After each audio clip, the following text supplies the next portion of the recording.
4 अप्रैल 1979 वो दिन था जिस दिन भुट्टो को तख्तेदार पर लटकाया जाना था।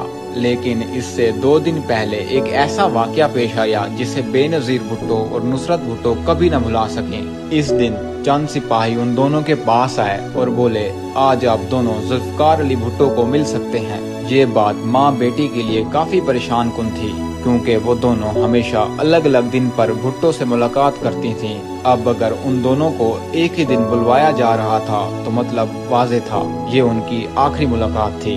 बेनजीर ने उस दिन बीमारी का बहाना बनाकर जाने से इनकार कर दिया। इसके साथ साथ उन्होंने पाकिस्तान पीपल्स पार्टी के रहनुमाओं को आगाह कर दिया कि जिया बहुत जल्द मेरे बाप को मारने वाला है, इसलिए आप लोगों को इकट्ठा करके एहतजाज की तैयारी करें।